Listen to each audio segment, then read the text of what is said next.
What is up, Raider Nation? We are back just for a little bit because we wanted to talk. Thanks for being here, whoever shows up. It's time for us to talk a little bit about the next position. We've been position tripping. We started with pass catchers. And tonight we're going to talk about the people that deny them the ability to catch those passes, the secondary. Been a lot of talk about the secondary and rumors about moves to be made, but it is what it is. So let's talk about what it is. All right. We got my boy, special guest, Raider Twine, with us tonight. Yeah. Here. And then I gotta have my boy Black. Cause how we gonna do it? Without Black the quarterback, right? All right. So we here. Let's start off with just opening thoughts. Raider Twine, since you're a special guest, and I'm sure you have some thoughts, feelings about what we did with the secondary. So I'm gonna let you open. What you got to say? Not happy. I don't have any trust in who they have in that room to really say that we got some corners that are going to shut somebody down, lock somebody down. I'm not saying that all our corners have to be Revis Island or whatever other DB title, but when you go against premium wide receivers on a weekly basis, everybody got a premium wide receiver. You know what I'm saying? You just name the team and you just identify who they main wide receiver is, and then ask yourself the question, what corner do we have that's going to keep pace with them? I'm not saying, again, corners are not always going to lock anybody down, you know what I'm saying, the whole entire game, unless they Deion Sanders or something like that. But you want that corner to stay in a fighting chance with that guy. And yeah, against a number one, I don't see anybody on our corner room that's not going to get smoked. Whether they're a rookie or they're a vet.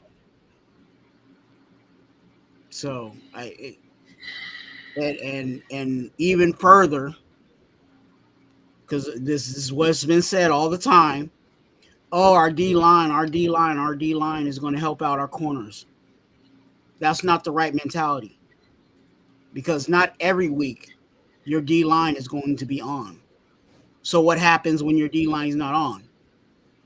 That means your corners are really getting smoked. So no confidence. I'm sorry.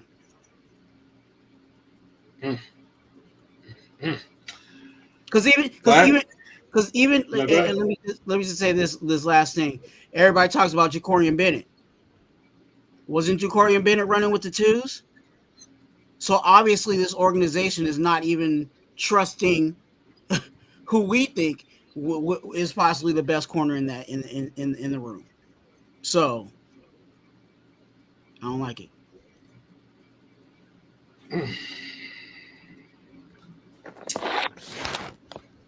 Black thoughts? Yeah. Yeah, I don't know. I don't know if I like it or dislike it really at this point. I guess if we're saying that Bennett is our best corner, I can see why. I mean, he's I don't know. He's been on, he's been injured a little bit, but he plays solid. So I don't know. You know what I'm saying? It's easy for somebody to come in there and then really be the number one corner. But I don't know if we're necessarily looking for a lockdown corner yet. I think we're trying to get assists going.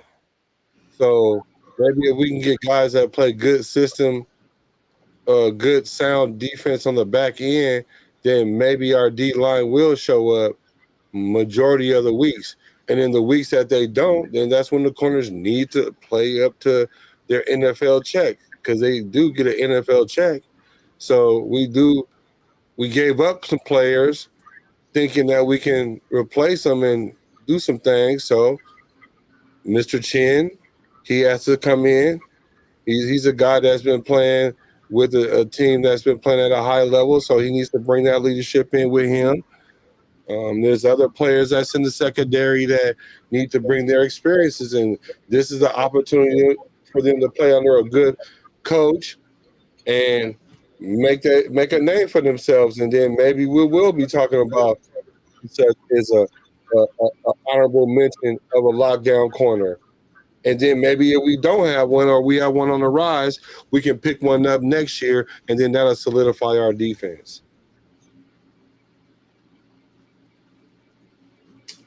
Okay, so let's agree to, I think we all agree with probably this statement, okay? So I'm going to go ahead and let this show. So the secondary is in transition. Right? We have some leadership voids. Trying to plug those holes with Bennett, Almao, right? Picked up Stokes, brought back Holmes, picked up Chin, right? It's a gamble. Because we are relying on young players. Darian Porter Jr. has to pay off, right? We are moving to a different type of scheme in a way because of the fact that we're bringing in, cover three master, right? So I think we're going to run more of that, right? And I assume press bail, right? So maybe DCAM and Darian Porter and Stokes to save the day. Maybe that's why Ja'Cory Bennett's not your ideal candidate for this defense, because he's 5'11-ish, 195-ish. That's not a prototype for a Pete Carroll defense. It's taller, longer. Darian Porter, DCAM, Stokes barely makes it. Okay. So, but he's physical, so we will see. But there's some stuff to be figured out still, right? So let's just kind of look at what we have right now, right? So, looking at this earlier. So it's Ja'Cory Bennett. He's the de facto number one right now, right? Eric Stokes, Darian Porter Jr., DCAM, Roxanne Webb, Kelly's there, Darnay Holmes is still there, and then we've got the UDFA Mello Dotson from Kansas. A lot of people feel good about him as a rookie, right? So, I mean, I don't know. Is it like overwhelming with talent? No. Is it bad? I don't think it's bad. I think it's kind of basic. Just missing that extra sauce. That spice. What sauce? That would make it more sure. You know what I mean? A number one corner.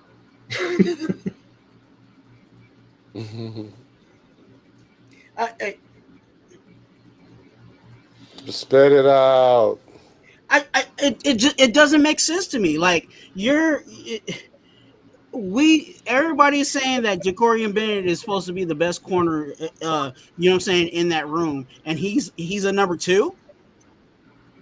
I'm saying it doesn't matter under the system. But even in a cover three, you're requesting for your corners to really play press man on the outside. No, not no more. Press not bail, no more. Yeah, trail technique. No, press man and press bail is two different things. Yeah, like they're not totally different, but they give the same illusion to the quarterback. But the thing is, corners don't travel no more. Corners don't travel like that unless you got a certified boy in the NFL, like we already know who he is. Like, so everybody on every team don't have a corner that's going to travel with the best receiver. Mm-hmm. So really, what you need is you need to have your prototypical corners like Sherman. That's why Sherman was really, really good, because he was smart and he was a prototype for that defense. I don't know what kind of corner he would have been if he was a man on an island all the time like Revis, like all the time. Right. I don't know, but I'm not going to knock him, because in the cards that he was dealt, he maximized that. So, and we're going to basic like what you say, press bail, cover 3, and hopefully our D-line can get there and the quarterback make an errant throw, or he try to make a throw and we got coverage behind him and we all can try to get to the ball. If that's the concept, we don't need a certified number 1 corner right now, because we don't have one, really. Bennett would not be one. Bennett would not be one in any other season, really. No. And, This and is the thing. If there's a coach that you trust when it comes to secondary decisions, his name is Pete Carroll. I would agree with that. That's the only reason why. That's the only reason why it makes sense to me. Otherwise, it's a gamble, like you said. That's a huge gamble. You're asking for what year is Jacorian Bennett in? This should be like his 3rd or 4th. His 3rd year, and then we brought in a free agent in Eric Stokes, and I don't remember him ever locking anybody down. Even, and I'm not saying he was a guy that traveled, but when you start having a wide receiver in front of somebody, you think that person. Just name any other corners that we got. Just put a number 1 wide receiver on any team in front of that guy, and please tell me if you really like those chances. No, but see, this is the thing. In this defense, you're not asking a corner to do that. Yeah, exactly, because you ain't got that. Passing is when you're passing guys off, right? It's the communication. It's the ability to pass a guy from one zone to the next. That's really what made the Seattle secondary really great, is that they all obeyed the rules properly. No one got fooled, right? Everyone was where they're supposed to be, right? And so it maximized the talent of the guys that were there, right? And the quarterback got to make a perfect throw against that defense, right? And the guys are long and they're all looking at you. You see what I'm saying? Yep. So, like, that's the idea. So, can one guy take a guy away? Hell no. But I'm going to tell you right now, like, if you try to put Richard Sherman on Randy Moss, we got smoked. Right? Like, man, I think Steve Smith would gave him that work. Right. You know what I'm saying? Not to knock Sherman or nothing, but I'm just saying, like, no, it's just like certain receivers, that one-on-one battle. You're not gonna win too many one-on-one battles against Jamar Chase or Jefferson or them guys. You're not. So what you better do is you better have your best man on him and some help, or you just try to play a whole defense that stop that man from running all around your field. And whenever they just put him in the slot this time and put him at the X over here and put him at the Y over there, like, while they pick your defense apart, like. So I feel what you're saying. We ain't got a guy that as a player going crazy and we want to say stop the bleeding, we ain't got nobody to stop the bleeding. That's what you said, and that's a problem, and that is a problem. But that's a problem we got to address within a couple year period of time, because we had so many holes that we had to address. I'm talking about from the top down, not even just player personnel. No. So what if? Go ahead. What if? Okay, so the way that we get out of that hell is that we draft next year, and so maybe we believe Darian Porter is that guy. Okay, where is Richard Sherman drafted? Well, I don't like doing That's that. what I'm saying. Like, you don't have to necessarily draft a guy in the top of the draft to be a game-changing player in this defense under this coach. I hear everything. I get all that you guys are is putting down, but in context to what you're asking, do I really trust this corner room? No. Right, because you don't have up and down. There's and not saying that Darian Porter it can't be a good corner. You know what I'm saying? He's a rookie. You know what I'm saying? Like these guys are young. Like I get it. Like it might be a year or two until they really fully get into their own. But at this point and at this juncture, I don't trust this corner room. And that's why I brought up the whole scenario of because that's the first thing everybody wants to talk about when I talk about the corners being bad or not being good at this moment. Oh, the D line is going to help out. Well, let's talk about how many sacks Max Crosby had last year, and he's supposed to be our best pass rusher. So obviously our D line was not fully doing what they needed to do, whether it was injury or not.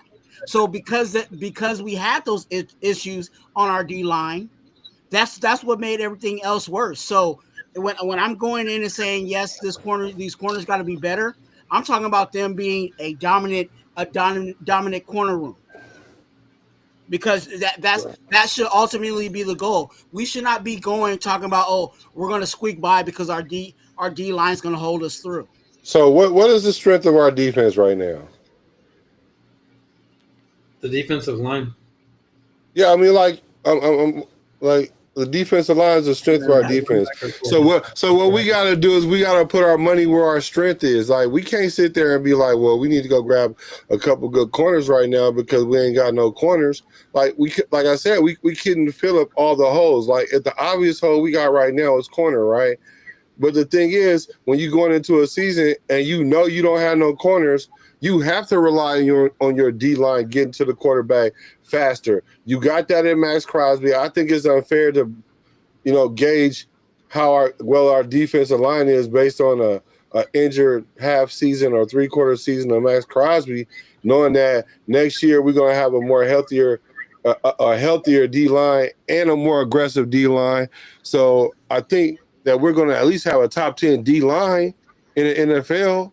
So if we could do that and we don't blow coverages and drop interceptions, we should be okay. I ain't saying we're going to be the top 10 defense, but we definitely should be in the top 15. I don't care who back there. Because our D line we got a lot of players on the D line. I mean, even like players we didn't anticipate, like Butler. Mm-hmm. So we got to put our money there. I feel you, Twan. That ain't necessarily the best way to run your defense, but that's what we got. I mean, and I'm with you. We gotta roll with what we roll with. But if you asking me how I'm feeling about this corner room, thinking that the corner room is going to be like, it's kind of hard to be confident in this corner room because of how young they are and the real weight that's going to be on them. Because I can almost see this and see it played out where everybody is so juiced about these corners, and when we get into the season and our D line's not getting home, they're gonna be mad at our corners. No, you're contingent on that our D line is not going to play up to standard all year long. Like if they play even middle of the pack, our defense should be okay. Because let's look at it. Who are we really having issues with? Because last year Jack Jones shouldn't have been on the field to me, but whatever, he was. So you telling me that is players worse than that? Like for real? So I'm not really thinking these guys. At least my expectation ain't higher for these guys than it was for Jack Jones. Jack Jones is supposed to have been a corner that could come in and be a lockdown corner on a Raider team. You know what I'm saying? But he was not. So we got rid of our other boy that was actually pretty good. What's his name? What's my man's name? We got rid of Hobbs. Like so okay, I can understand. All right, we losing like a pillar of our corners. But what about everybody else? Palomalu ran somebody out of their position. Palomalu was one of the most secure players on the field. So I don't have an issue with Palomalu. So we bring in Chin. Chin's supposed to be worth more money, more bang for the buck than it would have been to pay Merrick all that money. So it's not like he didn't play on a playoff team and he know a playoff culture. And so I'm expecting Chin to come in and do something decent. So Jacorian Bennett, this is year 3. This is that put up or shut up year for you, bro. Like any NFL player, you got a little experience. Stop getting injured. Now you ain't got to be the top corner on the league and on the team, but at least be able to not get injured and play solid. So where are we really having problems at in our secondary?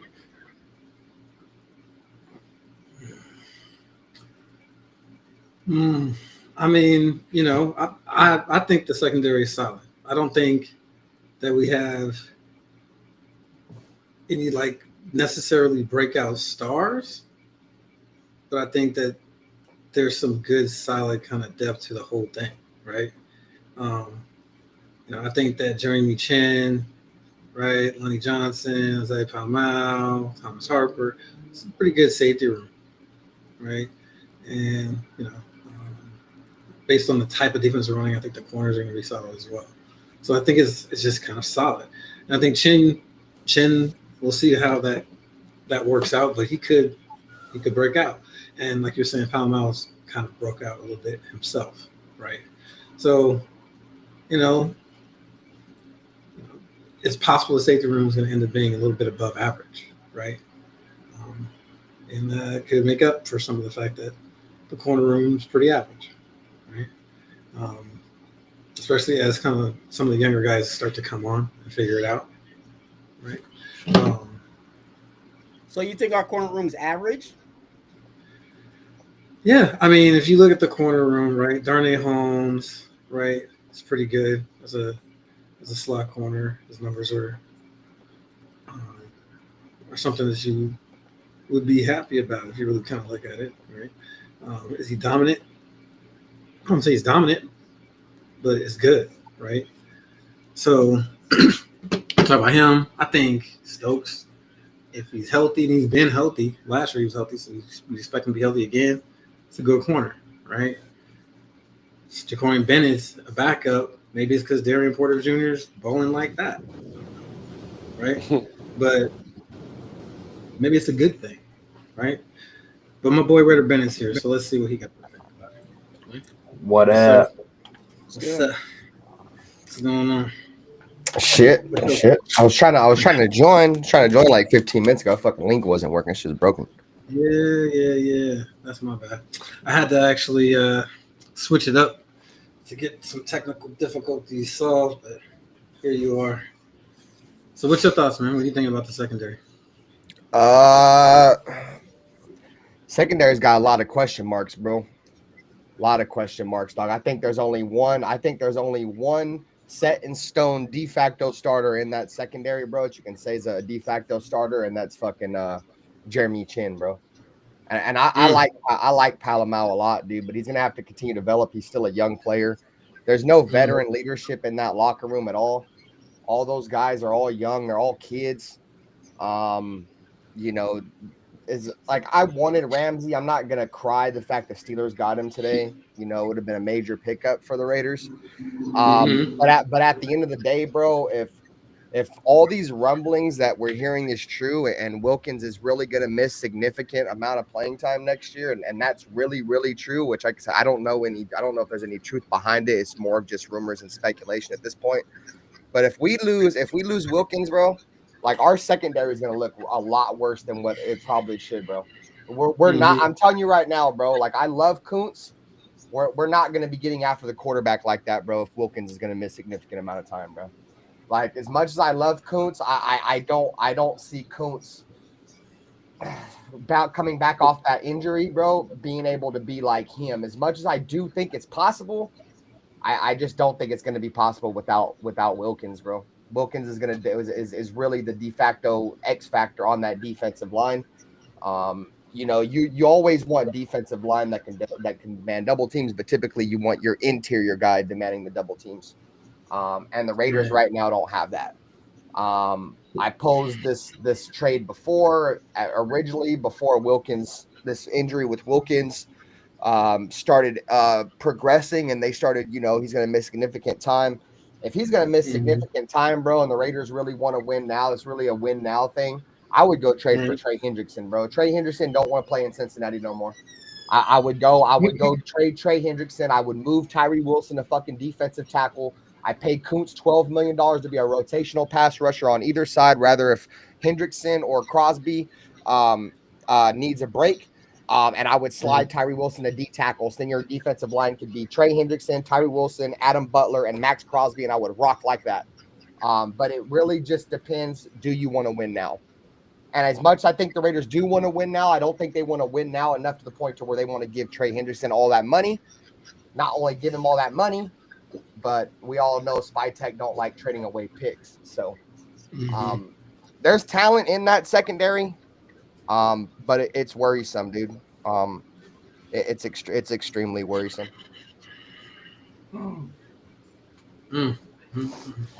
Yeah, that's Without a no question. pressure, though, it don't matter, dude. I'm sure we all know that, bro. If you can't put pressure on the quarterback, you're gonna lose, dude. You could have an elite secondary of fucking Sauce Gardner, Jalen Ramsey, all these dudes in their fucking prime, Charles Woodson. If you give a quarterback fucking 5, 6 seconds, 7 seconds to throw the ball, the corner's can only cover for so long. So.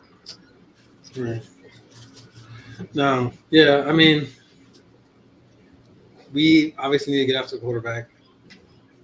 The possible injury to, I mean, if he misses 2 seasons because somebody was playing around,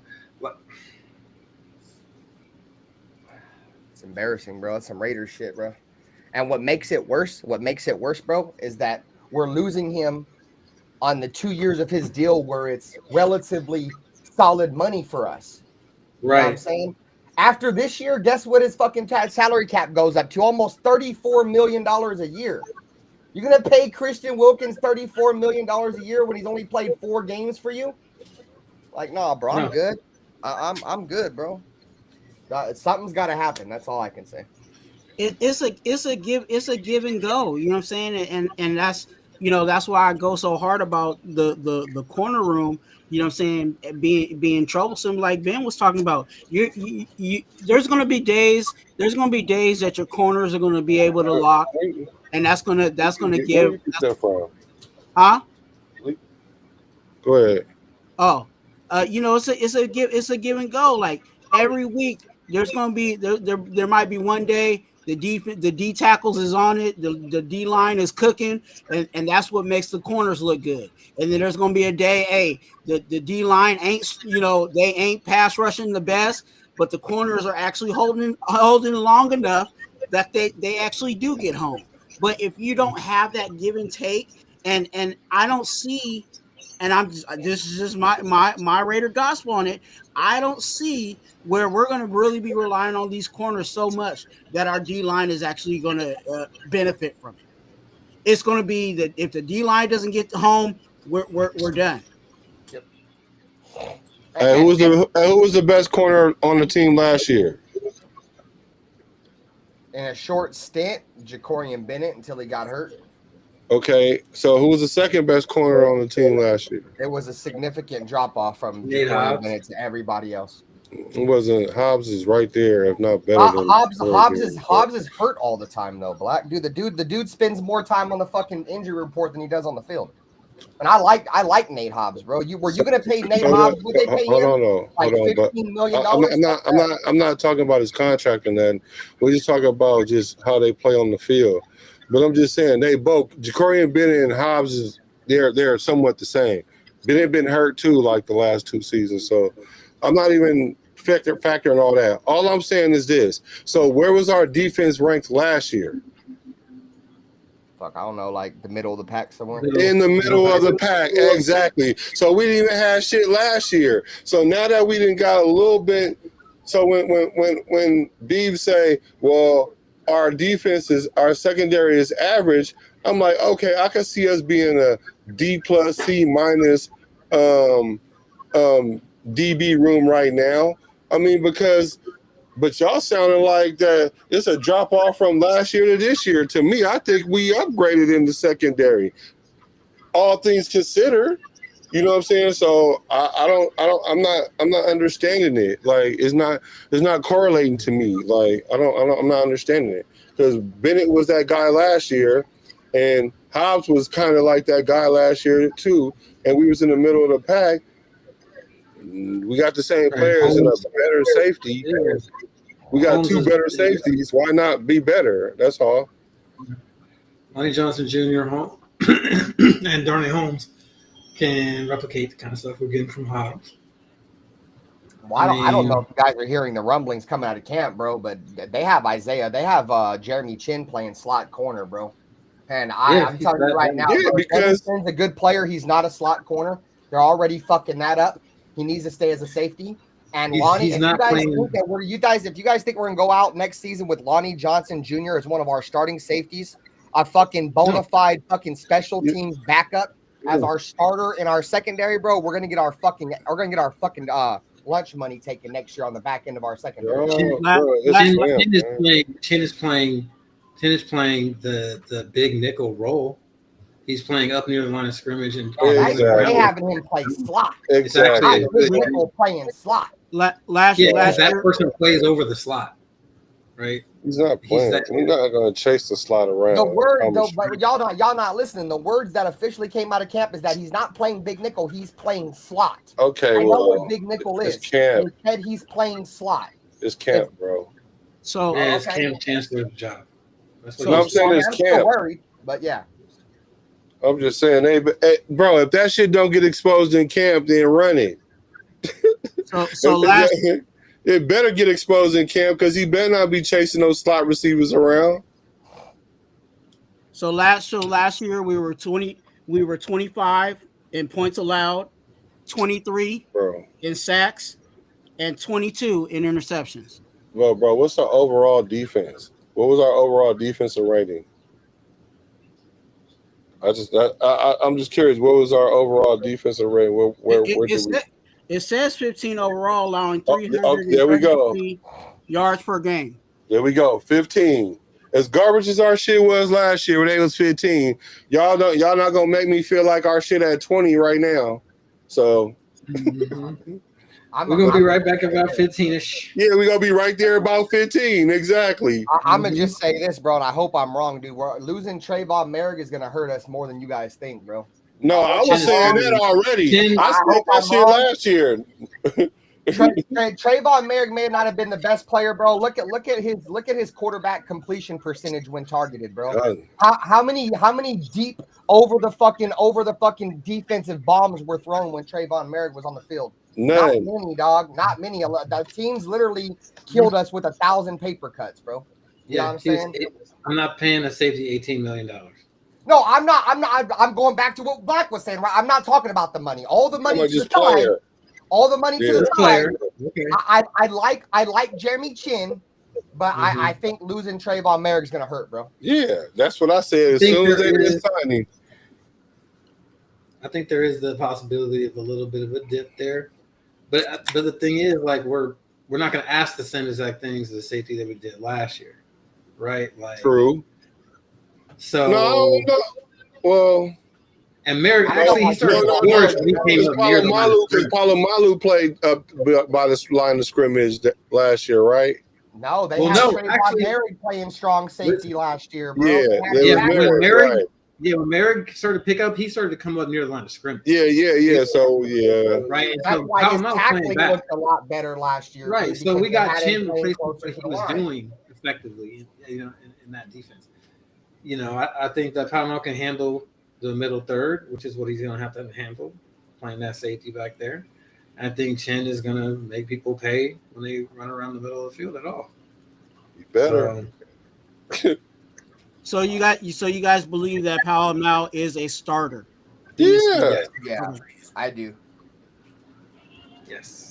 Yeah, I've been a fan of Palomar for years, though, dude. When we picked up Marcus Epps, I was already banging the table for Palomar, dude. We should never even brought in Marcus Epps. Marcus Epps is a good communicator, yeah, dude, but he's not a playmaker, dude. He's mid as fuck, dog. Yeah, he is. And this is the thing. Like, Tom Al's one of those players where you made a bet on athletic ability and bloodlines and stuff like that, right? And he paid off. So we should be happy about that one People because didn't even know he was related to him his first year with us.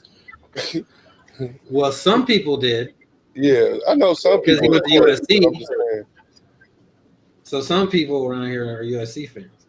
So yeah, so he Go Dogs. always liked him from the jump too. Yeah, so I'm Yeah, glad but that he earned it the old fashioned way. He took a position. And dude, and he earned it on special teams, bro. Palomao's Yeah. been one of our best special teams players since he's been on our team, bro. Right. You know what I'm saying? He got it up out of the mud, and he was humble about it, bro. Never said anything, and Never said a word. Sometimes I say this shit, it's fucked up, you know. But sometimes blessings come, at the risk of losing another player to a significant injury, bro. And that's what happened with Palomao. You know, like as much as I wasn't a fan of Marcus Epps, I don't like seeing anybody get hurt. But him getting hurt is the reason why Palomao, we all get to see that he has an actual future in the league. If he never gets hurt, Palomao's probably still playing special teams right now, dude. it's true. It's true. So Yeah. it's hard to find starters in the NFL, dude, especially a guy like Palomao, undrafted kid, bro. It's hard to find guys like that, dog. Like solid contributors, bro. Like Palomao, he had sneaky good numbers last year, bro. Like you didn't see him getting beat a lot. You feel me? You seen him creating fumbles and creating havoc. You didn't, like I said, bro, you didn't see, which I think a lot of it had to do with Trayvon Merrick, but you didn't see a lot of shambles in that secondary. Marcus Epps went down. You know what I'm saying? It kind of just stood tight. But yeah, now Palomao stepped right in, dude. He had 89 tackles, 2 forced fumbles. He also was a AFC Defensive Player of the Week last year. So yeah, I think he's a starting safety. I think. Yeah, and he put in all those numbers in his first year, getting significant playing time, dude. Like that's year one. So I ain't worried about him. Yeah, me neither. I'm not worried about Chan. I'm not worried about him. See, And that's I'm what worried I'm worried that Lonnie about. Johnson kid, bro. That's who worries me. That Lonnie Johnson kid, bro. I don't want to see him play, dude. I'm already getting Eric Harris vibes. I'm already getting Roderick Teamer vibes. I'm getting Dallin Levitt vibes. Every single time I hear they say Lonnie Johnson is playing safety for us, nope. Nope. Why you gotta do him like Dallin Levitt? Listen, we still have Thomas Harper. Thomas Harper played really well for us last year. I think he's better than that. Yeah. Lonnie Johnson, I think he's a good No, player. but he's not saying that he ain't better than him, but he's giving them vibes like that. You might like fade out like you're not gonna live up to your potential. Like Dallin Levitt has potential. I'm just like, anyway. I mean, there's really no real potential there with Lonnie Johnson. I mean, if there was potential, he'd have been starter in the league already. The dude's bounced around. I don't think that's true. Yeah, he's bounced around the league several teams and only started like a handful of games in his NFL career. He's been a primary special teams player his entire career. Now we're going to come over here and get him significant playing time, bro. Like, that's not a recipe for success. In my opinion, the dude's never done it. He's going to end up playing because he's probably a depth player then. Like he probably coming in when somebody get injured. He's got 3 safety guys. They're going to run 3 safeties. They're going to put him on the field. And he sucks. So respectfully, he's gonna play third safety and big nickel, whatever. You know, he's not chasing the best the best receiver on the field. So I think if Lonnie Johnson is our worst problem in the secondary, then I think we're gonna be all right. Seriously, right? Are we gonna be great? I'm hoping Jacorian Bennett comes back from this injury, bro, and can stay healthy because I seen true potential in Jacorian Bennett. I just think the issue with Jacorian Bennett, I don't think he's a scheme fit, bro. Like what about? I don't know how much Pete Carroll is going to want to bang that scheme fit. You know what I'm saying? Right. Is he going to let Jacorian Bennett go out there and play because Jacorian Bennett's earned it and he's got the skill set to play corner, or is he going to be hard headed and be like, well, this takes me back to the old Raiders trying to fit square pegs in a round hole. Well, I don't want you to play this because you don't fit my shit. You know what I'm saying? I'm telling you, bro. Like, I get it. Pete Carroll's got the resume behind him, but that's also, as you're getting older, he's getting stubborn, dude. And you can't start doing that, bro. The moment you try to force players to do something to fit your scheme instead of delegating your scheme to the player is the day that you lose, dude. Hell no. Jacorian Bennett ain't the type of player you scheme around. No, But man, he's not not only that though, Jacorian Bennett ain't no good man-to-man coverage type player.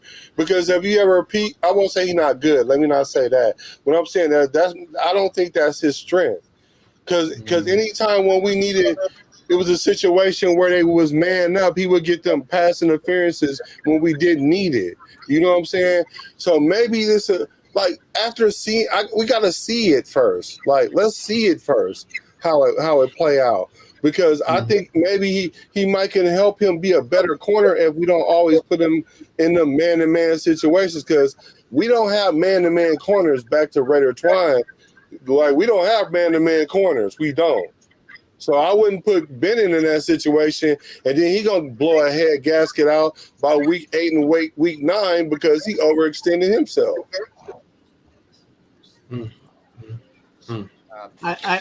I'm Jacorian Bennett. Of course, everybody loves him, but I'm just gonna put it out there. Hopes and dreams. That's what it is. We're hoping that he stays healthy,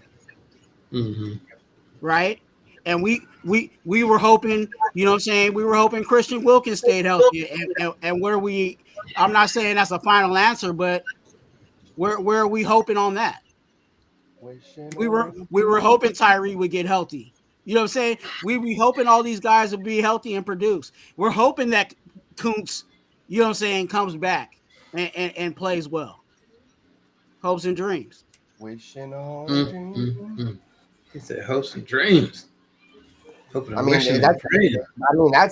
pretty much the case for Raider fans every single year, dog. We're just hoping and dreaming that we can just not just fucking get back to the playoffs, but just be relevant again and start looking like we want to play football, dude.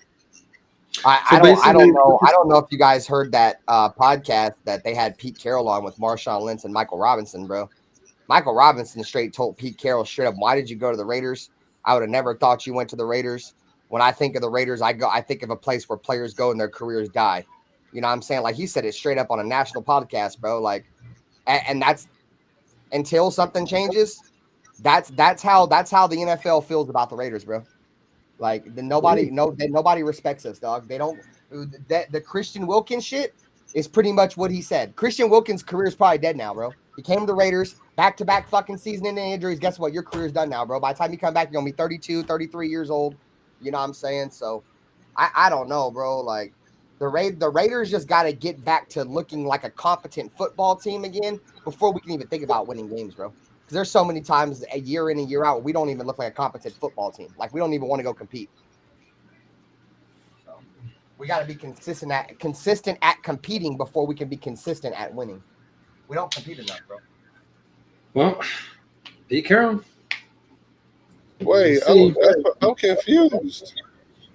I thought we was all excited about what we've been doing.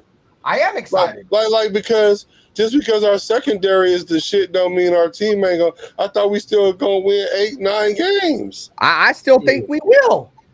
I'm not saying the world's coming to an end. I mean, just because I'm excited don't mean I don't have concerns with the team. I still have a lot of concerns. Well, it's just, unfortunately, the majority of my concerns have to do with this secondary, bro. The majority of my concerns.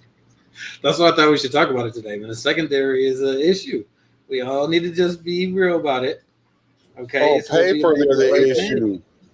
Huh? We can go off right now. On paper, they're the issue. We're not saying it's gonna fail. I think it's going to be just middle of the pack, and there's a chance it's a little bit better. There's also a chance it's a little bit worse. So, anywhere from 10 to 20, somewhere in there. I don't think it's the thing that decides everything. But everybody's been talking about it, and everybody's all in the hubbub. So I thought we should talk about it. I think this defense is going to have more turnovers than the last year's defense. No, I do too. If Malcolm Kuntz can stay healthy, we know he's a guy that can create turnovers. Jeremy Chin's been a guy that can create turnovers. Pete Carroll is a guy that that teaches his defense more than anything to go after the football. But you know, to say that we're gonna have more turnovers this year than last year, I ain't saying much, bro. I don't know how many turnovers we had. Well, no, We but, only had what I'm 3 saying is, turnovers last but what I'm saying is, even with that being said, that we were 15th with all the shit we didn't have going right with us. If we can if we can get more turnovers, that makes your defense exponentially better. We know that. So because even if we give up more passing yards, if we get more turnovers, then I can go with that. You know what I'm saying? Me personally, but I don't know. You guys tried to sell me on this Chin guy, pause, and so I was like, I thought Merrick was perfect for us, but I guess we didn't want to spend the money, so I understood it. But at the same time, now that we got him, he better get some turnovers.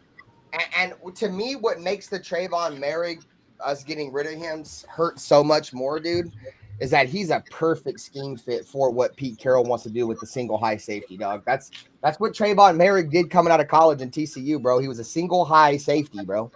You know, when he was drafted under Gus Bradley, he played single high safety, bro. You feel me? Then when we brought in Patrick Graham, he had to deal with now learning a 2 high safety scheme. And not only that, now he's got to deal with a position change, going from free safety to strong safety. Trayvon Merrick would have been a great piece to this defense. But, you know, I do agree. I don't think Trayvon Merrick is worth, you know, almost $20 million a year. I don't. But, you know, to play strong safety, dog. 18 million to play strong safety. That's what he would play here, right? Because that's where he broke out here. I don't know. Somebody else might want to play him free, but he played free for us. He wasn't that great. I mean, if it means anything to you, dude, the ESPN ranks on their free agent pickups, bro. They gave Carolina one of the worst fucking rankings, bro. I gave him like a D or something for free agents, bro. And Trayvon Merrick alone got like a C-.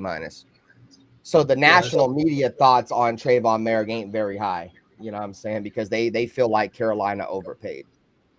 Yeah. But, I mean, at the end of the day, though, if you're a team like New England or Carolina last year, bro, or this year coming in with as much cap space as they have, bro, you can't knock them for overpaying. They got money, dude. You feel me? Like, when you have that much money, you're going to overpay at positions, bro, because you have to. You have to spend so much money. So sometimes you have to overspend. But, in my opinion, the Patriots have way overpaid for Robert Spillane. You know what I'm saying? Put this into perspective.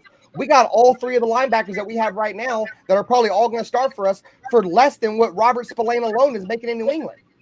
Yep. You know what I'm saying? And Jermaine Pratt had damn near better numbers than Spillane the last couple of years, and he's better in coverage. He's better. And let's not be too bougie, because you know what I'm saying. I could swear a couple of years ago we were in that same boat where we had to pay for guys to come over to this team. You know what I'm saying? So the Carolina Panthers are in the same situation. What football player really wants to go to Carolina? Nobody. So you better throw a couple more M's on it. And that was what we had to do. The Corey Littleton. You know what I'm saying? Right. Don't bring him up. All those guys, we had to overpay for them to come into our building. Corey Littleton, dude. Tahir Whitehead? Anybody? Oh my God. Speaking of Carolina, that was the tax. You had to overpay to bring those guys in just because of the organization that you had. Yeah. I mean, if you want guys that are gonna come over here and just take L's for you, dude, like, I don't know the mindset of everybody else. I don't play in the NFL, but I know when I went out there, when I played varsity football, bro, I never wanted to lose a game. You know what I'm saying? Mm-hmm. So I didn't want to play for a losing ass football team. So if I got to go play for a losing ass organization and I want to win, and I know this team loses a lot, yeah, like Twan said, bro, you got to put a couple more M's on the back of that motherfucker. You know what I'm saying? I don't even want to go over there and lose. But if I'm going to have to deal with that, you're going to have to back it up with something else. Yeah, I would not play for Carolina until they put an $18 million contract in front of me. Then I'll play wherever you want, bro. Right? The moon? Yep. I will play on the moon for $18 million. Yeah, I don't know. I for sure will be, and I'll be blowing big. I don't know what the consensus was. I don't know what the consensus was around Raider Nation, man. But since we're in the secondary part, bro, like, I was a huge fan of Trayvon Merrick, and that was the biggest guy that I thought was going to hurt us the most when we let him go. Like, I like Nate Hobbs, Nate Hobbs injured a lot, bro. And Nate Hobbs is a tackle corner, dude. Look at him in coverage, bro. He gives up like he has like a 90 QBR when targeted in coverage. He's not a coverage guy at all, dude. He's a great at the fucking line of scrimmage type corner, though. He can make tackles. He can blitz shit like that. You know what I'm saying? Bob Spillane, bro. He had a bunch of tackles and shit, but I seen the back of his jersey way too much for him to get as much money as he made. You know what I'm saying? Yeah, that's the defense fault, not his. At the same time, Bob Spillane's is over 30 years old. He was the third top 3 in tackles in the whole NFL, and it's his fault. If I'm not mistaken, Tahir Whitehead was top 3 in tackles every single fucking year he was here too. And guess what he did? Fucking was chasing players 20 yards down the fucking line of scrimmage, bro. That's why I'm like, y'all tripping off the secondary. What y'all need to be tripping on is the linebacking core. I'm not tripping about the linebackers. That's what y'all should be worried. Not like the safeties. Why would we worry about that? All right, don't worry about it. We'll talk about that. We'll talk about that next week. We have 3 legitimate NFL starters, bro. It just depends on how you feel about Devin White. He's been hit or miss, bro. But Landon Roberts, Devin White, and Jermaine Pratt are all solid starters, bro, for us. And we got a little depth behind them with Amari Gaynor. You know what I'm saying? We got a couple of other guys. Dude, all these corners are questionable, bro, and there's nobody behind them. There's nobody behind these corners, bro. We lose one corner, we're fucked, bro. We lose one corner, we're fucked. Really? Wouldn't we just replace them with another mid-lane corner that's just the same? I mean, listen, there's still some free agents out there. They're all just like replaceable middle. That's how he feels about the secondary, and I don't blame him. Because a lot of these guys in this roster, bro, they look like they're going to be bagging groceries after training camp anyways. No, they're not going to be bagging groceries. They're just not going to the Pro Bowl or anything like that. They're just, they're guys. DJ Reed's out there. Russell Douglas is still out there, I believe. TJ Carey's still in the league. Can we go pick him up? Carlton Davis, Charvarius Ward's out there. That would be a good pickup, dude. But I think Charvarius Ward, I think he's considering quitting the NFL because I think he had some issue, his baby died or some shit like that. I think that's why Kansas City moved on. Charvarius Ward's a good ass player. If he's a free agent, I don't know why. It has to be that personal shit. Guess it gotta be. Because Charvarius Ward was a fucking beast in fucking San Francisco. Oh, that's where he was. He was in San Francisco, not in Kansas City. Right. He started. Is Byron Murphy Jr. still out there? Who? Byron Murphy Jr. was a Pete Carroll guy. Yeah, Byron Murphy's all right. And that's what you guys were talking about, long corners, bro. Like, I don't know if you guys remember Walter McFadden from the Seahawks. He wasn't no long, lanky corner. He was kind of just a prototypical 5'11" corner, and he was solid. Sorry, Twan, I didn't mean to cut you off. No, you good. I think if we're already looking at corners, then that just shows you how bad our corner room is. Yeah, it's not good, bro. I don't think it's terrible. I just don't think it's very good. And you get what I'm saying? Like if we're already if we haven't even started preseason and we're already looking at corners.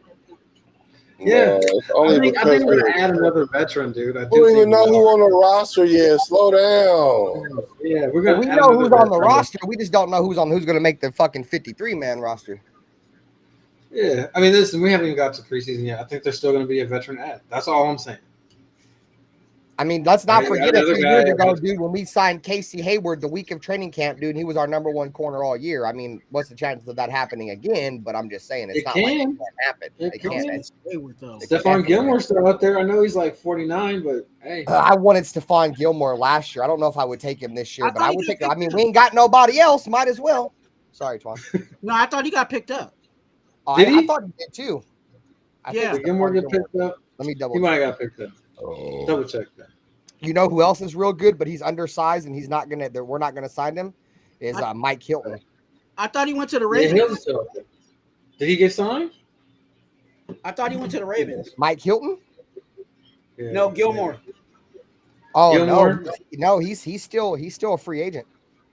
Okay, and then what about Carlton Davis? It says that he does plan on playing this year too. Okay, so yeah, there you go.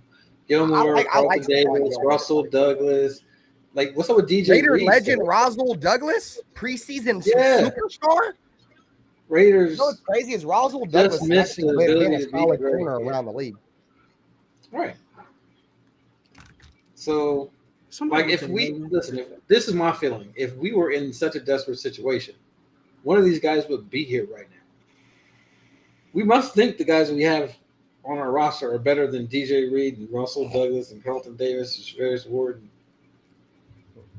I'm they're not telling on you our right now, roster. bro. Mike Hilton's out there too, dude. That dude's good, bro, but he's little, man. That's the only thing. He'll never make this team. I don't even think we'll look at him. He's like 5'9", but he's had like double digit tackle for loss, bro. And like the last couple of seasons, bro. And he's a little dude. He's Like a he gets excellent after slot it, bro. guy. Yeah, he's an excellent slot guy, bro. Yeah. Just too small for this kind of scheme, probably. You're right. Exactly. That's the only thing I see it, dude, because I think he'd be a perfect slot quarter. I mean, who knows though? I think it's not just a team thing. It's probably that size thing may be real, bro. It's not like we're not the only ones kicking the tires. I'm like literally nobody's kicking the tires on him, bro. Well, maybe he's got an injury we don't know about. You never know. Not saying I know anything. I don't know anything. Did what's his face get picked up? The dude that we brought in for workout, Shaquille Griffin. He did. He went to the Hawks, picked him up. So back to Hawks. He went back to Seattle. I mean, I don't blame him. He was either going to go back to the team that drafted him, or he was going to go back to the coach that drafted him. He chose to go back to the team that drafted him. Right. Oh, I remember that year they drafted him and his brother. His brother had like the nub. Right. And so does he look at our corner room and decide he has a better chance in Seattle's corner room? Is that why he's on there? Hey, there's no way, bro, because Seattle has Tariq Woolen and Devin Witherspoon. Those guys are fucking animals, right, bro. Right. I mean, he might have a good chance to play slot there.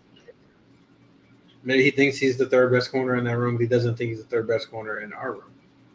I think I don't like lanky corners in the slot, bro. Though, if I'm just being honest with you, bro, like you need agile corners in the slot, bro. Like, for example, I don't want to put Richard Sherman in the slot, right? We're just making examples, right? Like tall corners. I would never want to put Richard Sherman in the slot, bro. All right. You know what I'm saying? Well, he always has a different kind of type of player in the slot, Pete Carroll. Like it's not usually like a Richard Sherman-ish type, right? Yeah. Just kind of more of your regular corner size. It's not a small guy, but it's like, the 6 foot, 200 guy, right? That's why I feel like Jorcorian Bennett's probably going to end up having to play slot, bro. You might be right. I don't know. Isn't Eric Stokes like 6'2", or is he like 6 foot even too? I think he's like 6'1". I think he's just average, bro, like 6'1" or something. Yeah, so I think a lot of our secondary guys, especially the corners, is just going to come down to how far along is Darian Porter in his development come week 1, bro. Yeah, because if we coach him up, dude, if we coach him up, he's got real deal potential, bro. You know what I'm saying? DeCameron Richardson is in his second year, and he's a prototype for this defense as well. I just hope that DeCam Richardson, instead of letting what happened to him last year, where he was just getting beat left and right, he was getting beat like a drum. I hope instead of him letting that like kill his morale and ruin his confidence, which that happens to a lot of corners, bro. That's why a lot of teams don't like throwing young corners out there like that, because you don't want to fuck their confidence up. I hope it didn't fuck his confidence up, and I hope what it did is he learns from it, bro, because that's all you can, bro. In my opinion, the two hardest positions to play in the NFL, dude, is quarterback and cornerback, dude. Right. And the thing about it is, like, if you watch the tape of what was happening to him, he's getting taught some pro lessons, right? Like, and so is it a physical talent thing for him? No. So cornerback got to have a short memory. Yeah. Corners and quarterbacks, dude. Right. Yeah. So I mean, we'll see, man. I think that DCAM was like the highest ranked corner last year in terms of pure athletic ability, bro. When he was drafted last year, is he like 6'3", 6'2", 6'3", ran like 4'3" something, bro. He had like one of the highest shuttles, one of the highest vertical jumps. He was like Obi Melon Fonwu when we picked him up that year, bro. And I hope his career don't pan out like him, But if you No. remember, Obi Melifonwu was the fucking underwear Olympics dude. He went out there and jumped high and ran fast, and that's what DCAM did. So yeah. Porter did the same thing, right? He is his RAS relative athletic score is a 9.99. So we got two guys who are absolutely physically capable players, and it's just a matter of can they get coached up. We have a hell of a secondary coach. We have Pete Carroll. We have our defensive coordinator is a specialist in coaching up DBs as well. So is it perfect? No. But if I'm going to bet, who am I betting on? I'll bet on athletic ability, Pete Carroll, and Patrick Graham. Yeah, I'm not a huge fan of Patrick Graham. But we'll see what happens. What also is concerning too, it's that sometimes if your corners are kind of mid, you feel me? Like sometimes, well, I guess that's not true. That's more if your pass rush is mid, but don't expect to see much blitzing from the Raiders, bro, at all. You know what I'm saying? Like Patrick Graham don't blitz. He has like the lowest percentile of blitzing defensive coordinators in the league. So we ain't gonna be getting no pressure from that. Yeah, Pete Carroll doesn't like blitzing either. So yeah. That may be a complaint that you hear from us as the season goes along. Why aren't we blitzing more? We should blitz. Let's mix it up. But Pete Carroll, he sat out for a year. Sometimes when you sit out for a year, you scout yourself, right? You recognize some things. So maybe he's smart enough to put some things on tape that he didn't put on tape before and confuse people trying to, figure out what he's trying to do. Well, last time he chose to sit out of football, man. Look what happened. You know what I'm saying? He sat out of football, came back, and then fucking won fucking national titles in college, and then won Super Bowls in the NFL. So, right, came back and had a whole new outlook on defense. So, is he gonna reinvent the wheel? Probably not. It worked pretty well from the first time around, but I bet there's wrinkles. So I'm interested to see what that's going to be. I think the next thing that has to be talked about in the next show that we do when we come back next week is we got to talk about the D-line. Right? Because I think that's the key to understanding what this defense is going to be. Right? We know what the secondary is. I think we all kind of have a pretty clear idea of what the secondary is going to do now that we had this conversation. And now we're talking about the linebackers, right? Linebackers, we'll get there. But the D-line is the straw that stirs the drink, right? That's supposed to be the thing. That's our strength. That's what we're supposed to hang our hat, best player on our team, all that good stuff, right? Thoughts? Am I right or what? What do you guys think? No, you're right. It's supposed to be. So we're supposed to hang our hat on, bro. So it's supposed to be our strongest position group as a whole, bro. But that also just takes me back to if you lose Christian Wilkins, bro, that's not the strongest position group no more, dog. I hate to say it, bro. Because I have to see Malcolm Kuntz stay healthy. And as much as I'm a fanboy for Malcolm Kuntz, I like Malcolm Kuntz. I predict Malcolm Kuntz will have a better year than Max Crosby. He's still got to go do it. You know what I'm saying? And if you want to go ahead and say it, Malcolm Kuntz could be deemed injury prone already in his short, stint that he's had with us. You know what I'm saying? Mm-hmm. So, yeah. And then, like I said, Max Crosby, man, now he's making more money. I love Max, bro. Like as a man, I like Max a lot, bro. I like him as a Raider. I think he embraces a Raider, bro. At the end of the day, I'm just still critical of a lot of points in his game, man. Like, I feel like a lot of people kind of hate on me for that, which is cool. I'm just critical, right? Like I want to win. And I said this last week on my show. I feel like now we're starting to make excuses for Max Crosby, like we were making excuses for Derek Carr. Well, Max Crosby gets double teamed already. Derek Carr don't have a receiver. Okay, well, fucking Max Crosby's not getting no holding calls. Now Derek Carr don't have a good running game. It's just at some point, bro, you got to stop fucking making excuses for these players. Max Crosby is now the highest paid Raider in the history of our team. If I don't give a fuck about the irrelevant, which you could say irrelevant or irrelevant, your thoughts, tackle for loss on first down when you don't show up on third down. Third down and long, where are you, dude? Like where were you against Carolina? Like, you know how many times Andy Dalton just sat back there and just fucking destroyed us, fucking Andy Dalton? And I didn't even see Matt. It's like Max Crosby wasn't even on the field. He was hurt. So you know, at the end of the day, if Max Crosby, he's going to have to build off of last year. I feel like a lot of people need to be more critical of Adam Butler, not of his play, but of his antics, dude. That play hurting Christian Wilkins, dude, cannot happen, bro. That cannot fucking happen, dude. I don't give a fuck how good you think you are on the football field or whatever, bro. Adam Butler, like, you're not Christian Wilkins, bro. And now you just hurt Christian Wilkins. It just set us back millions and millions and millions of dollars, bro. Like, I don't know, bro. And then I have no faith in Tyree Wilson, dude. I have zero faith. So it's scary, dog. Well, maybe Tyree Wilson steps up if Christian Wilkins is actually hurt. You know, inside at D tackle, he might be able to really kind of flourish. I think it's more of his natural position. But yeah, man, like the stuff, the antics, and I called that before it happened, man. And it's one of the reasons why that coach had to be fired. You can't allow that kind of bull. Yeah. And then we paid a major price, right? Major price. So we're paying Adam Butler, and we're pretty much giving Christian Wilkins money because he's not playing to Adam Butler now. Like, we're Adam Butler is on that we were going to get out of Wilkins on Adam Butler now, dude. Who I like Adam Butler, but dude, you're not Christian Wilkins, bro. Well, apparently nobody's Christian Wilkins right now.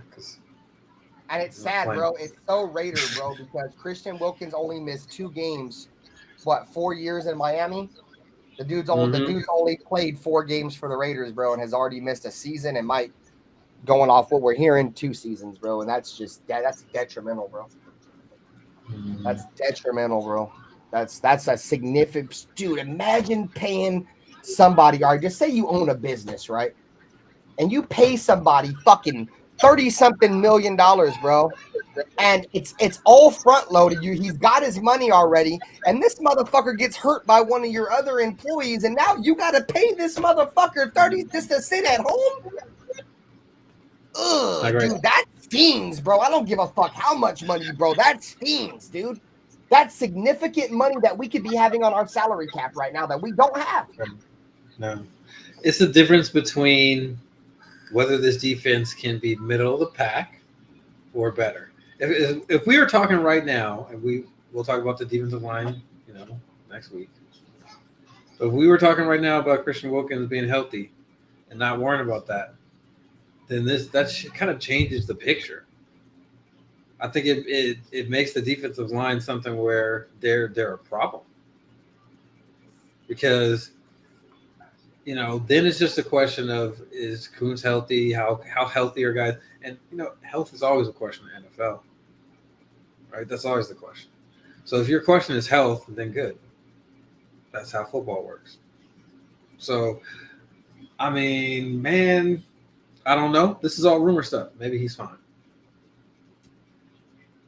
I hope so, bro. And I hope from what I'm hearing, the way he got hurt ain't true, bro. Because from what I heard is that he re-aggravated and needs to have surgery because he was at Media Day, which just concluded. As you guys can see, the Raiders are starting to post the clips on their channel now.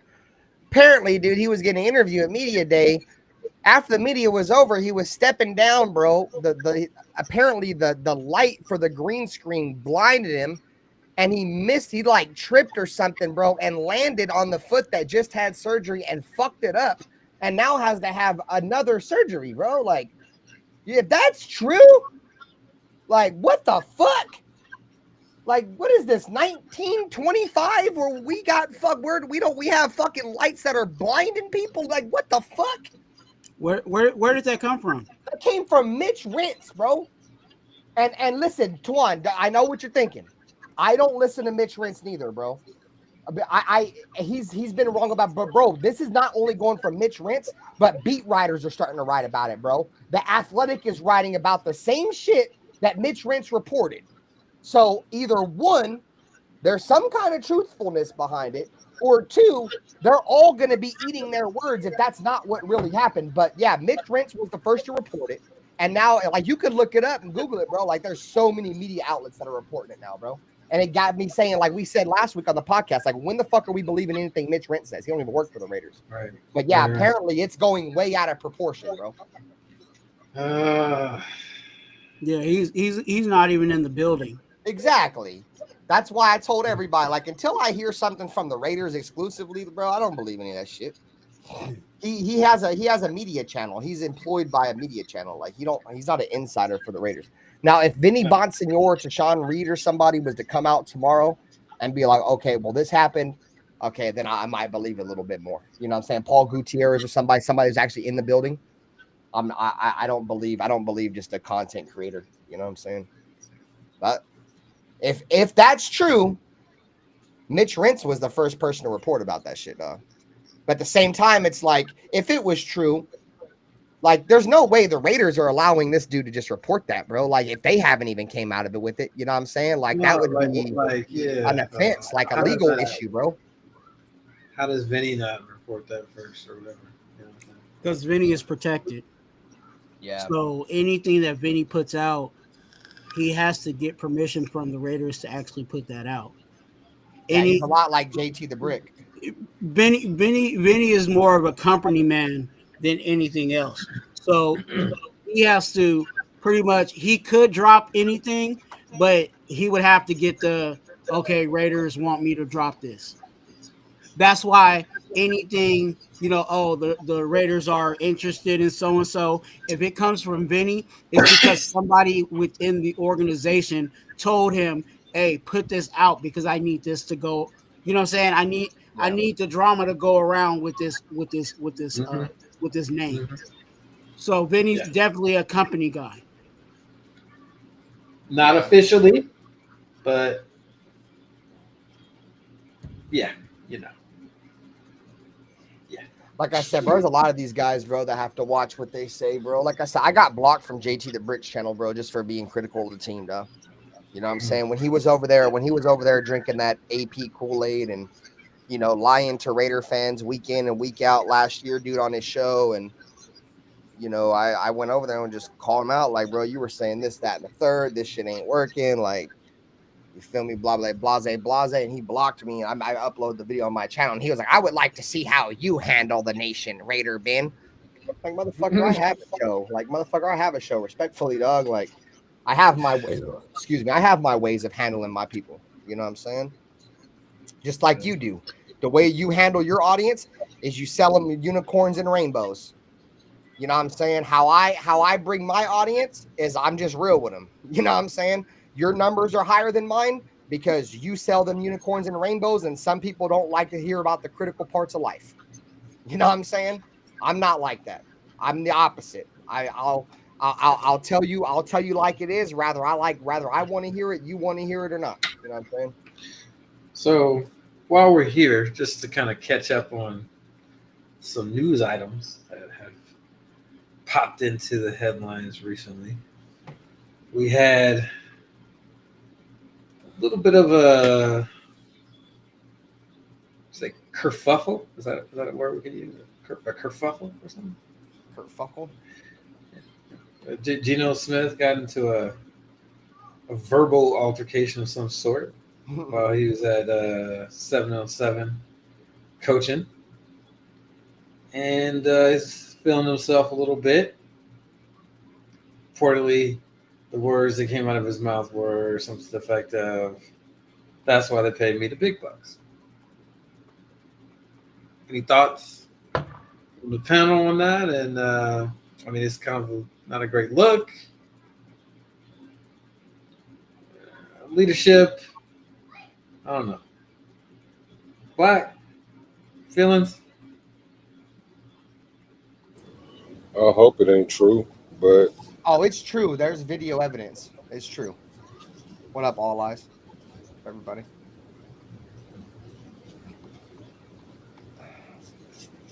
Yeah, it's whatever. Well, maybe I need to see the video. Let me see the video.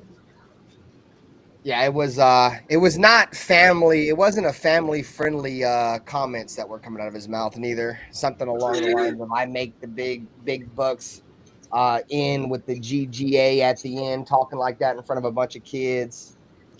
Yeah, it wasn't pretty. I ain't worried about that. Yeah, that's pretty much the gist of it. Because people listen to music with that in it all the time. I'm just hoping he ain't thinking too highly of himself. That's all. Yep. Hopefully it's not an ego thing.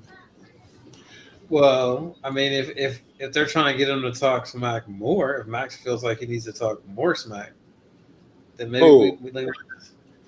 That's what Alfredo's saying. Max is saying Max Crosby's been trying to get him to talk more smack.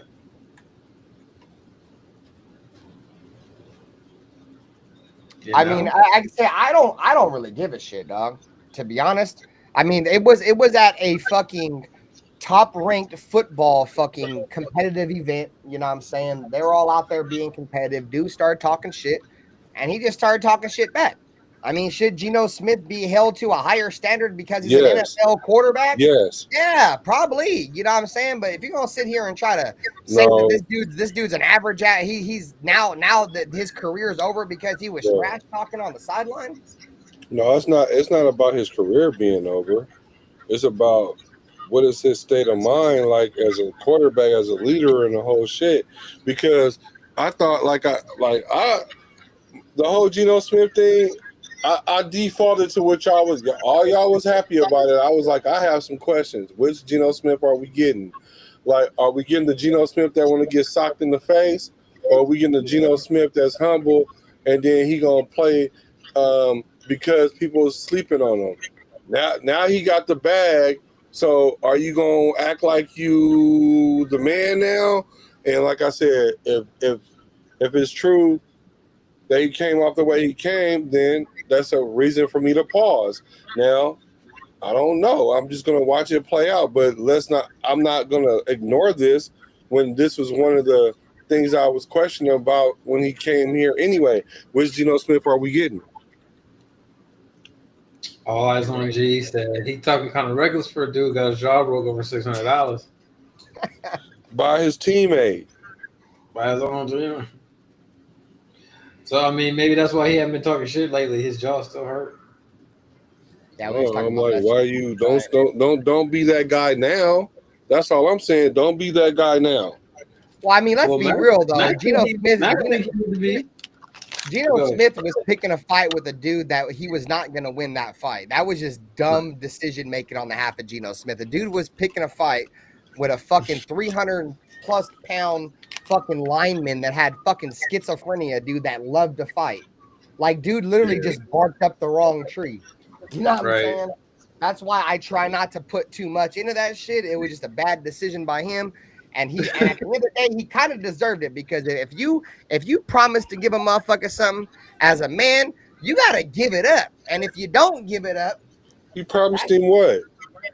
It was some kind of sponsorship event. He was supposed to pay him $600 to fly him out to some event or something, and then he just flaked on it and didn't do shit, bro. Didn't give him nothing. So he got the dude to go out there. The dude went out there and he didn't give him no money or nothing. And they had an agreement. Yeah, it was. I don't know the details behind it, but long story short, they had an agreement. He was supposed to show face at some event, some charity event or something for the dude. Didn't happen. No. And then I guess there was some flight for $600 that he promised to pay and he didn't pay. Yeah, see, I don't like that. Yeah. I don't like that. Those lines. It's not a good look, Geno. But whatever. Touchdowns make that go away. Yeah, he rehabilitated his whole look from that situation. Yeah, that's teams ago or whatever. Don't be that guy again. That's all. Don't be that guy again. And he hasn't. That's the reason. That's the reason why Pete wanted him so bad. He hasn't been that guy. Well, that guy just showed up. Yeah, I mean, I guess it just depends on how much you want to make out of it. I'm not really. No, you ain't gotta make a lot out of it, but I'm just saying there was a sighting. Yeah, it was questionable for sure, dude. Questionable judgment. You know what I'm saying? Yeah. What's your thoughts on this, Dawn? Like, how you feel about it?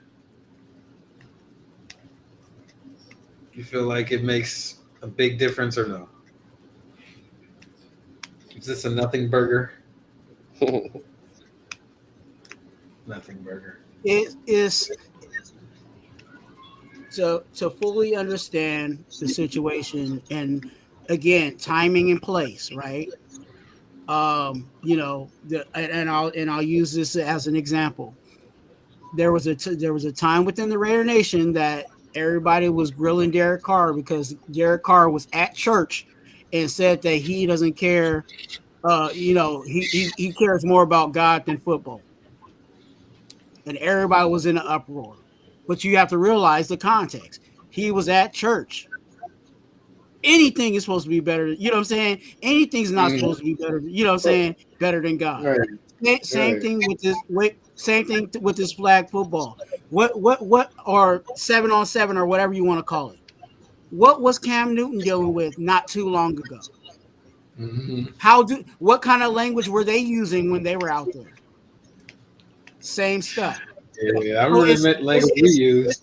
I wouldn't call Cam a good leader either, though. But whatever. But in context, it is the culture out there. They're out there cussing at each other.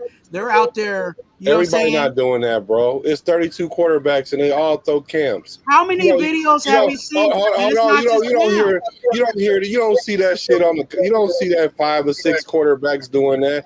You see 1 or 2 quarterbacks doing that. That's not the norm. How many 7-on-7 leagues have you watched? I haven't watched any. I didn't watch the one Cam was in, but I saw his ass fighting. Then you don't have a strong to fight. What I do know is if you're a quarterback and you're a leader of a franchise, you should not be out there on some unknown 7-on-7 league getting into it with people. So then that way, when it gets to the point, just like your boy that his Aqib Talib and them. So then when something like that happened, then we want to be like, oh, well, they should have been yelling at each other. Like, yeah, I do understand the culture. I understand there's a bunch of YNs out there YNing. I get it. But at the same time, if you got a franchise and you're the quarterback, you're not supposed to be involved in any of that by any means necessary, whether you can justify it or not. That's the problem with Shador. Like Shador, you can't be trying to get on the roster and then you getting a ticket for going 101. I don't care if you could justify it or not. So now we finally get back to where we started from. That's different. It's not. It's the same thing. You cannot be the franchise, the face of the franchise, and find yourself in trouble. And so I remember when I think we had a show, and then I was on the show. I think you guys were also on the show, and I said, "Stuart Sanders is going to get cut." Everybody's like, "No, I don't think you're going to get cut." I'm just saying you just make your situation harder when you find yourself on the wrong side of trouble. Whether you can justify it or not, whether it was an accident or not, whether it was your fault or not, whether it was your raising, how you grew up or not, whether dog fighting ain't that important to you when you was growing up or not, it don't matter. When you the face of the franchise, you can't get in any trouble. So Shador getting cut, bro. Just saying. I don't think he's getting cut, bro. No, but this ginger ale feel like he tastes good. I don't think he's getting cut. That'd be the craziest thing in football. Really? Would it be crazier than a first round pick going in? I mean, ultimately it might be a nothing burger, right? Really, it might be. But all I'm saying is this. If later on down the road we start hearing stuff about the locker room is divided because of whatever the reason, let's not look back at this moment and say, hey, this was a little fracture right here, or this was a little glimpse into the psyche of what's going on, because this wasn't the Geno Smith that we've been seeing the last few years getting into shit. He ain't even played a game for us yet. Yeah. This is not a red flag, but it's a yellow flag. It's a yellow flag, right? Right. You know what I'm saying? This one you got to make a mark. This one, take a note of it, put it in the notebook. Right. It ain't a red flag. Later, if you see some other behavior like, oh, wait a minute, that yellow flag was something, because now it's a red flag. I still feel that is nothing, to be honest with you. I think, and then also I think what makes it worse for some people is because right now there's not that much out there. You know what I'm saying? There's not much content. There's really not. There's nothing real solid content to pull up. So you got to pull up some little weekend 7-on-7. Yeah, but you're not gonna see Joe Burrow doing that. Arguments. You're not gonna see Joe Burrow doing that. You're not even gonna see Lamar. Hopefully, knock on wood, Lamar Jackson do that. But those guys are not.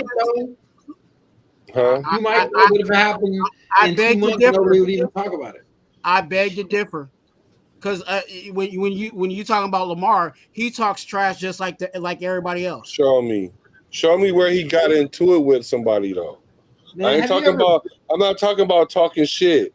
I'm talking about 7-on-7 parents, man. I'm talking about exactly. I'm talking about getting into it with somebody where it becomes a headline. Hey, that ain't to anybody.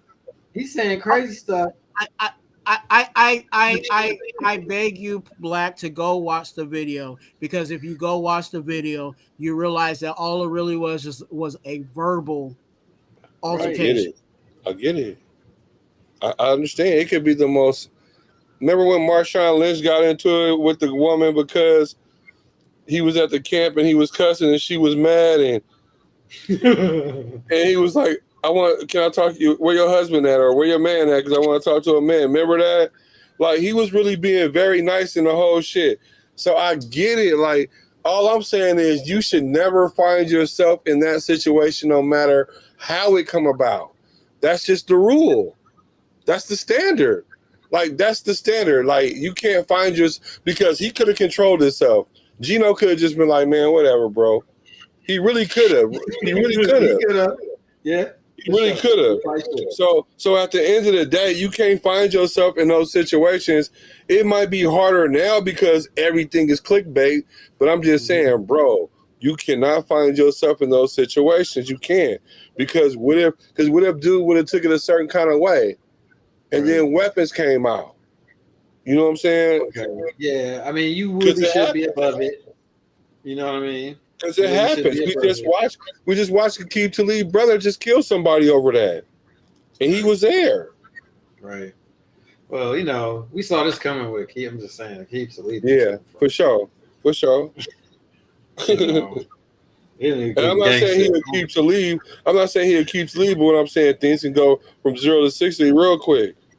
Yeah. No, that's real. That's real. Anytime you get into a confrontation with a grown man in the streets, you don't know how that's going to end. Yeah, it could be as simple as, "Hey, how you doing?" That could turn into a fight. Yeah, but no, Gino, the wrong person. No, but Gino, you put yourself in the situation over there talking about that's why I make the big bucks. Like, that'll make somebody want to go over there and slap the fire out of you. But that's not how it started. He didn't start. It don't matter. I'm sure he didn't start like that. I know he didn't walk in there and say that, but still. What dude say to him where it made him say that? You ain't supposed to let another man drive you to the point where you pull out your penis and say, "Mine is bigger than yours." Like, hey, sometimes you gotta pop out. Well, that wasn't the time. Not out, but I didn't call him back on that one. Like, that was dumb. Because it's the context and culture. We don't know what was said to him before that. There could have been someone that was challenging his quarterback play in general, just saying he's a bum quarterback, blah blah blah blah blah, and that was his catback. He's like, "Hey, you're throwing balls with whoever. I'm getting the big bucks." That's obvious. You shouldn't have to state the obvious. Like, anytime you have to state the obvious, you're insecure about something. Like, what are you insecure about? Like Like, if I'm an NFL quarterback that just signed a contract that got all the money I wanted, and then somebody that plays 7-on-7 quarterback be like, "Hey, you scared because you won't stay in the pocket. You got happy feet and you throw sidearm." And I look at that fool and be like, "Who are you again? Like, wait, what are we talking about? Like, I am not about to get in my feelings that bad. I'm not. I don't care. Maybe you wouldn't shut up. Maybe you're trying to shut him up because he's wasting your time. I don't care. Black, did you watch when Shador was practicing with Cam Ward? I did. What kind of conversation were they having? They were going back and forth with each other. Why? What do you mean? Why? Because they were competing. Okay. What we're talking about. Wasn't Gino out there competing?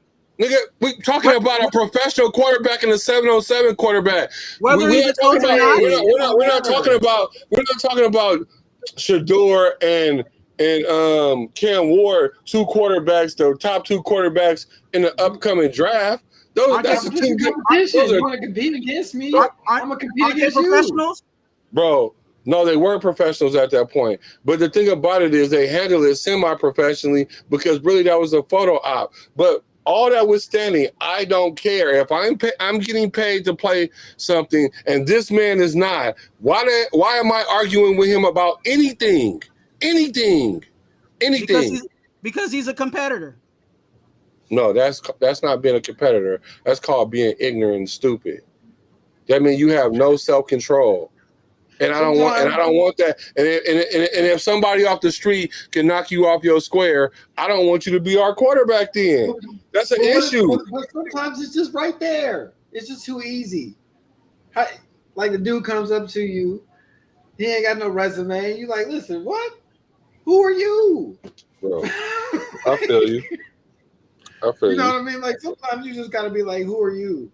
I feel you, but I'm not about to sit there and lose my shit because some no-name person gonna sit there and say I do something wrong, and I'm hella years deep in the NFL. Like that's childish, bro. That's childish. That shows me a lack of maturity. I don't think it's a great. That's a lack of maturity. But I don't think it's a make or breaker.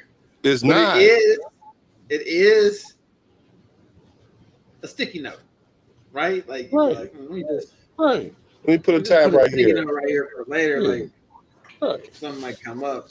Right. So because if you see him arguing with somebody later on, I'm gonna be like, wait a minute, man, why is this fool keep arguing with people? Somebody gonna bop him in his mouth. All right. He gonna be arguing because it already happened. That's the thing. You know who was like one of the least popular people on the team when we were good back in the Gruden era? Rich Gannon. That'd be fucking like Rich Gannon. Yeah, but you know what made that okay was because they were winning. Because they were winning. You could be an asshole when you're winning. Okay, well maybe we about to win and he's just gonna be an asshole. Yeah, he better win. Because Rick Gannon was an asshole before they was winning. He came in the locker room and took all. It was a team full of assholes. They had motherfucking Jerry Rice, Bill Romanowski. Like, them was the ultimate assholes.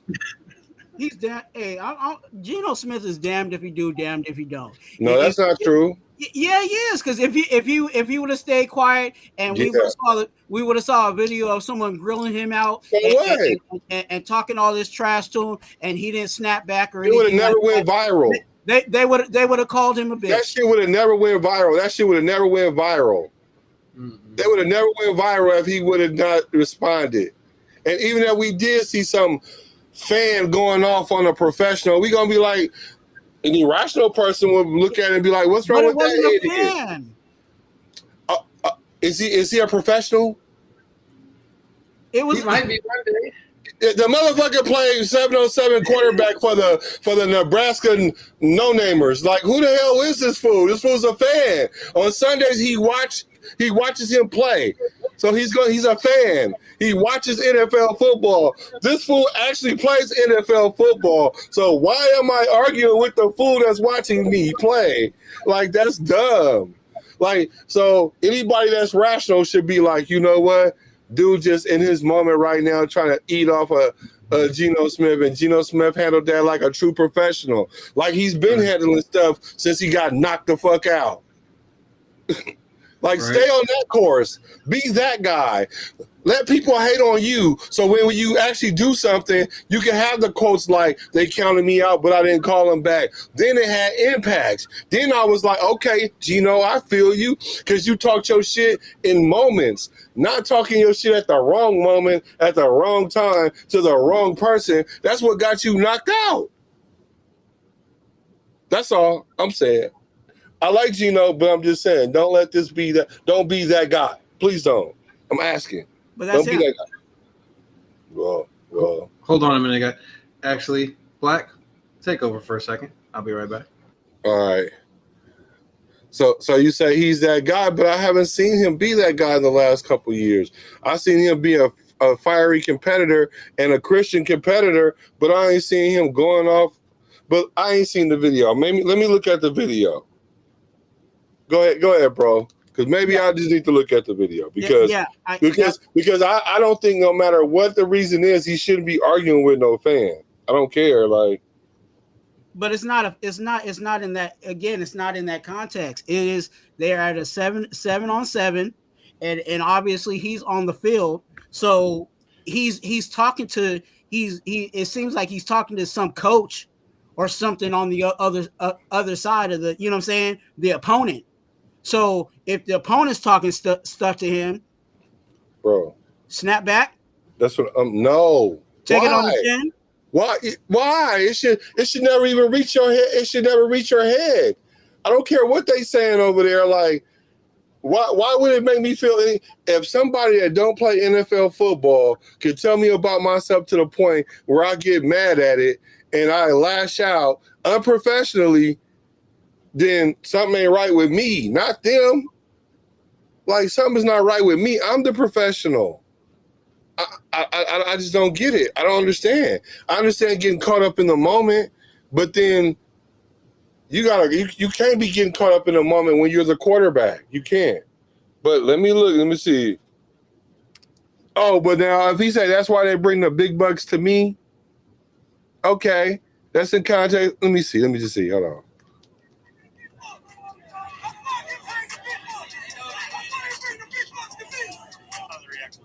Well, see, that's not a long enough clip for me to hold on.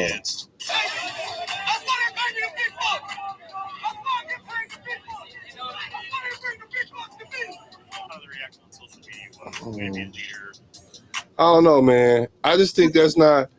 You shouldn't just find yourself in them situations. Hold on, I don't like the fact that clip was only like 3 seconds long. Let me see. Cause see, you keep saying he not a fan, but look at what the captions say. NFL, Geno Smith tries to fight a fan at football. See what I'm saying? It's the optics. NFL, Geno Smith tries to fight a fan. I don't care if they're equal coaches on the field, equal quarterbacks on the field.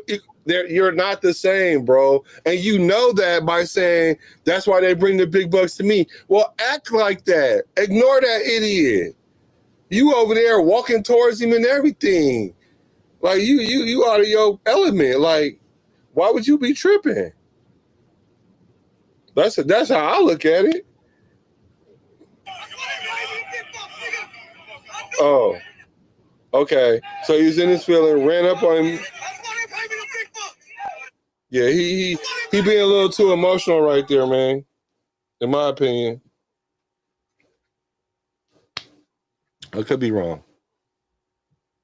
I mean, and there is some validity there. You know what I'm saying? He probably did take it a little further than he should have, but I still don't.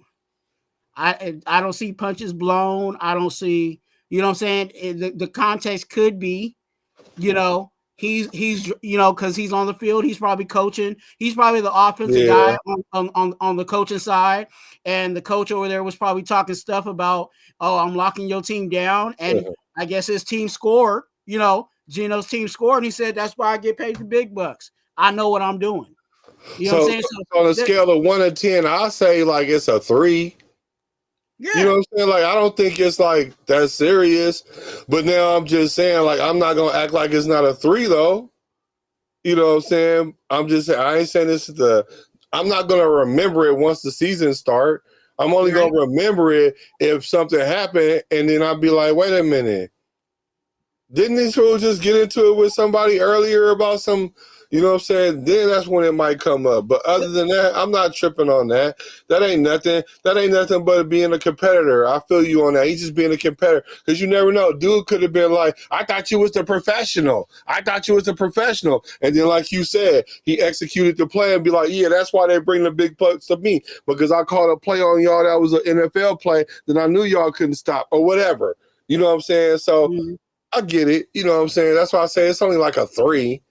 It ain't that serious. And that's how everything is. You know what I'm saying? I could go back to when I was doing what I was doing at my job. Like I work with kids, and it's like, every year I mentally, you know what I'm saying, even though I work with those kids for 3 or 4 years together, every year I clean slate. So Lil Jimmy was a badass year 1. Okay, going into year 2, clean slate. But as soon as Lil Jimmy does, you know what I'm saying, does that thing he did last year, then I start remembering what he did. You know what I'm saying? Yeah. Then he gets hit with the book. You know what I'm saying? So that's just with anything.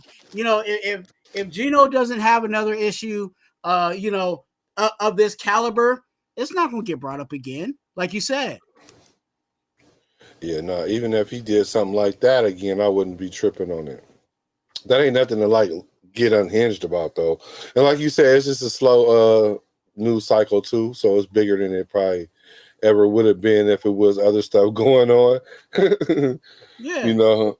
And that's why I brought up the whole Cam Newton thing, because Cam Newton was saying the N-word and throwing people out the club. we saw the whole video. But see, Cam invite that kind of, well, I don't want to say he invite the fight part, but he invite that uniqueness, be you type vibe to the thing. So Cam is a big talker, so somebody gonna talk back. Now the thing about the Cam thing is, if y'all gonna run up on Cam, at least run up on Cam, because y'all ran up on Cam and y'all got served by Cam, and it was multiple of y'all. So if you're gonna go there with the NFL professional, make sure you're ready to go there with the NFL professional, because he's an NFL professional for a reason. And that's why if the standard is like that for Cam, I also expect it to be like that for Gino as a quarterback. Like tomorrow, he would think, damn, I should have never really got into it with him like that, because the optics of it, and I didn't even really mean nothing by it. You know what I'm saying? Because I just read that one caption, NFL quarterback picks a fight with a fan. And I'm like, damn, like, and if you don't take time to check the context, you're gonna be like, oh, can't like I was going down the road. I'm like, well, I don't know why you would want to do that. Don't find yourself on that side of the media cycle, you know. But then you have to think, like you said, the optics, right? I'm gonna put a catchy title on this thing. You know what I'm saying?